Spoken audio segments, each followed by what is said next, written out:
This is Thomas Paul's week, this time with my devotion, which I presented to the board meeting, the international board meeting of Re-Forma, which is the part of the World Evangelical Alliance that wants to provide education for all pastors that do not have education.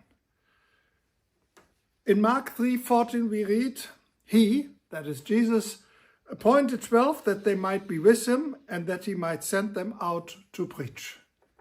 This simple. Jesus called 12 disciples and he said they should be with him for quite some time, but with a clear goal to send them out to preach. So this close connection and the mature adult that can do things for himself do not compete with each other. One follows out of the other. Of course, this goes back to the family that is a basic institution from the beginning of the world in the Old Testament into the New Testament until Jesus comes back. What does that mean? Marriage is the place where God instituted love in a way that no one else, no other place in the world can provide. And in the middle of this relation of love, he puts the babies, he puts the children to grow up there. But already in the first verses of the Old Testament, it is ample clear a man will leave his father and mother and go for a lady. Which means growing up children has a clear goal to make them mature adults who can not copy, but you understand, do exactly what the parents did. Go for the next generation and be fully responsible not only for their own life, but for children once again. This is what Jesus did with his disciples. This is how the church is. Newborn babies, newborn Christians are like babies. They need the nurturing, the closest possible nurturing. But at the same time, the goal from the very beginning for every believer is that he is mature. Let me read to you Hebrews 5:12. In fact, so by this time you ought to be teachers.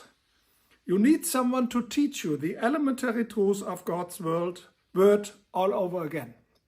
You need milk, not solid food.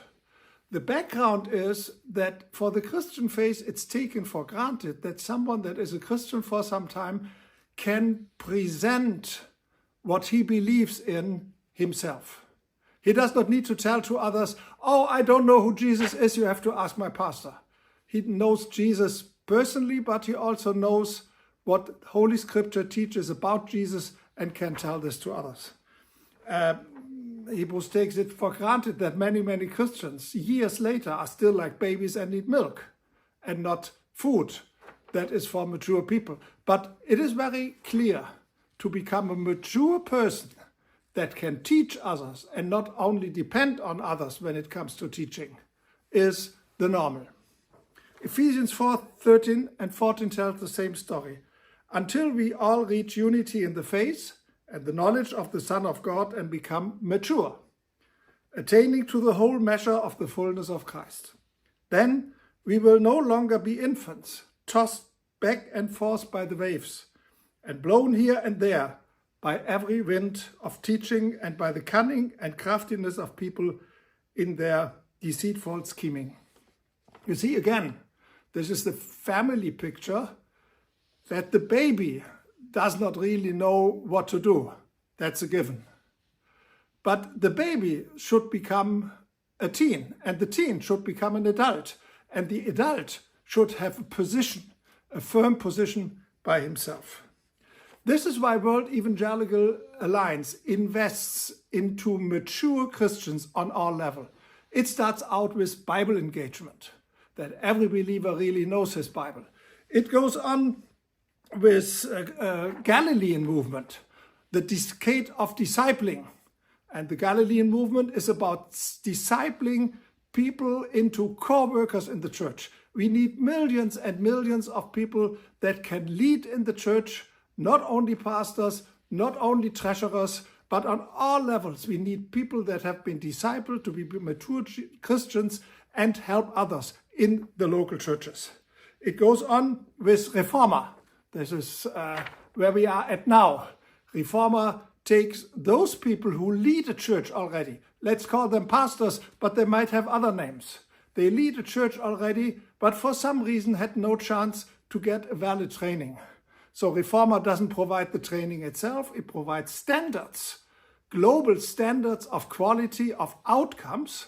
And the goal is very clear. Here it is the pastors without training. We have increased theological education by extension that leads out to leaders on the spot, often far away from any official big city. We have, of course, ISET, which comprises any kind of theological education, formal, informal, whatever. And then, of course, we do not only theology, we have the International Association of Christian Education, we have the Society of Christian Scholars. Training the next generation is, let me remind you from Ephesians, necessary to reach unity in the faith. So even if I would not be interested in discipling and education, I would have to be interested in all of this, because my task is to assure unity of believers. This is what the WA is for. And we will only reach unity with mature believers, with leaders, with teachers, not with babies. Babies are very selfish. They have to. They don't go for unity. It's the mature adults that go for unity. And thanks for Re-Forma to be in the middle of this and pushing for large numbers of people who need more than what they have for now. Thank you very much.